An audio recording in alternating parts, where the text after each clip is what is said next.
Class 12th का chapter 5, ठीक है, और क्वेश्चन कर रहे हैं हम लोग 24th एक्सरसाइज 5.1 का, ठीक है। 23rd तक हमारा पहले हो चुका है।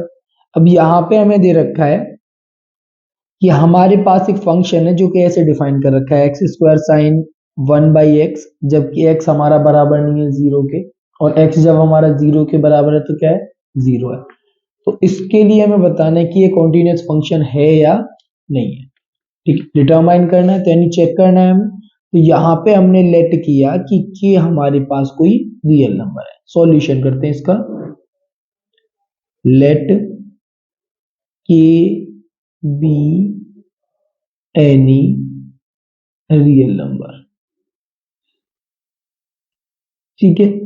तो अकॉर्डिंग टू क्वेश्चन हमारे पास दो कंडीशन दे रखी है, के या तो जीरो के बराबर होगा या के जीरो के बराबर नहीं होगा, या तो जीरो के बराबर या तो जीरो के बराबर नहीं है। दो कंडीशन हो गई, ठीक है।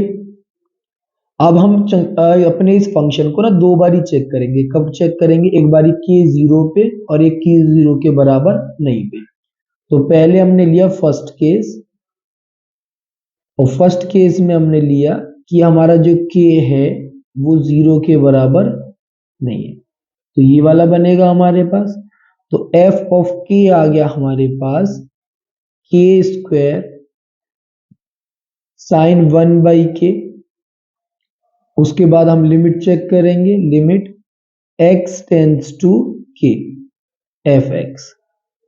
इसमें भी हमारा क्या बनेगा, limit x tends to k। Function क्या है हमारे पास? फंक्शन है एक्स स्क्वायर साइन और 1/x।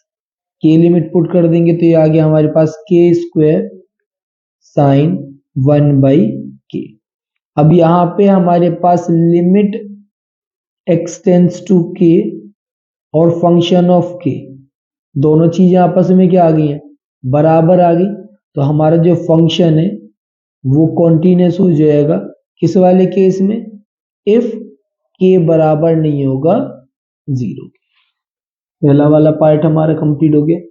दोबारा से रिपीट कर रहा हूं, हमें दो कंडीशन दे रखी है कि x हमारा जीरो के बराबर नहीं है तो ये फंक्शन बनेगा, x जीरो के बराबर है तो जीरो बनेगा। कॉन्टिन्यूटी चेक करनी, तो हमने दो केस लगाए कि के हमारा जीरो के बराबर होगा, कि हमने कोई रियल नंबर ले लिया क्योंकि रियल नंबर पे चेक करना है, के हमारा जीरो के बराबर होगा और के हमारा जीरो के बराबर नहीं होगा। तो पहला केस हमने लिया कि के जीरो के बराबर नहीं होगा।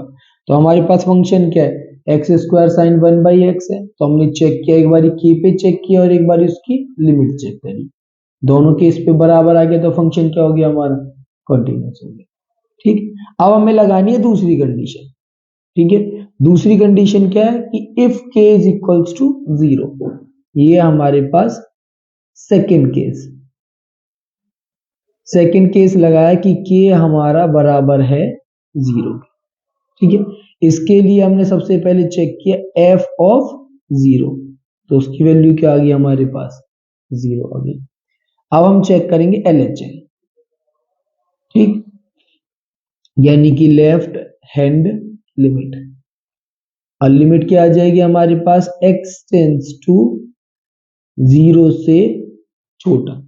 अभी जो हमारे पास फंक्शन है वो जीरो से छोटा है, जीरो के बराबर नहीं है। तो जब हमारा जीरो से छोटा होगा फंक्शन, उस वाले केस में हमारे पास क्या आ जाएगा, उस वाले केस में हमारे पास फंक्शन बनेगा एक्स स्क्वायर और साइन 1/x।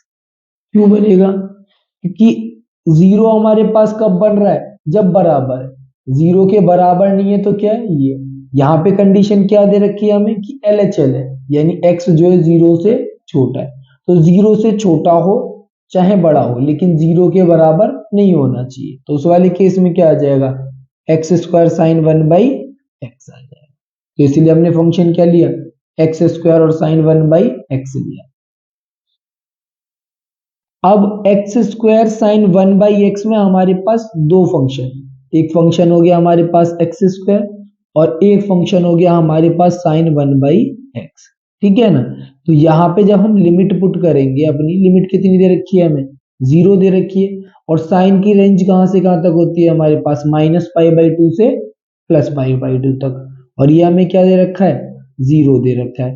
तो इस वाले केस में जब हम लिमिट पुट करेंगे तो ये हमारे पास हो जाएगा -x² से लेके हमारा जो फंक्शन लाई करेगा वो कहां तक करेगा, +x² से लाई करेगा, ठीक है ना। तो उस वाले केस में हमारा x² भी क्या हो जाएगा, 0 हो जाएगा, क्योंकि लिमिट जब हम पुट करेंगे x टेंड्स टू 0, और जो हमारे पास sin 1/x है वो भी क्या हो जाएगा, हमारे पास 0 हो जाएगा। तो हमने जब लिमिट पुट करी अपने पास यहाँ पे limit x tends to 0 minus, क्योंकि sin 0 की वैल्यू क्या होती है, 0 होती है, तो हमारे पास x² sin 1/x जो है वो भी क्या हो जाएगा, 0 हो जाएगा। ये हमारा कौन से वाले केस में हो गया, LHL वाले केस में हो गया। अब है हमारे पास RHL का केस, यानी कि राइट हैंड लिमिट। इसके लिए भी सेम लेंगे कि लिमिट हमारी x जो है वो 0 से ज्यादा है, 0 से ज्यादा 0 के बराबर नहीं है। तो इस वाले केस में भी हमारे पास क्या आ जाएगा, लिमिट x टेंड्स टू 0 से ज्यादा, और फंक्शन क्या आ जाएगा, x² और sin 1/x, ठीक है।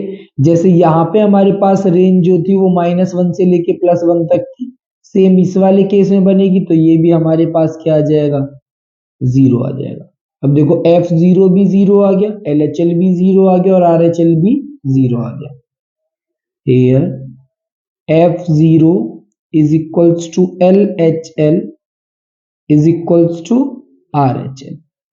तो यहाँ पे भी हमारा जो फंक्शन है वो कैसा हो जाएगा, कॉन्टिन्यूस हो जाएगा। कब, जब हमारा k बराबर होगा 0 के। यहाँ पे k बराबर नहीं होगा 0 के तब भी कॉन्टिन्यूस है, k बराबर है 0 के तब भी कॉन्टिन्यूस है। तो function is continuous for all real numbers. तो सारे रियल नंबर्स पे जो हमारा फंक्शन है वो कैसा हो जाएगा, कॉन्टिन्यूस हो जाएगा, ठीक है।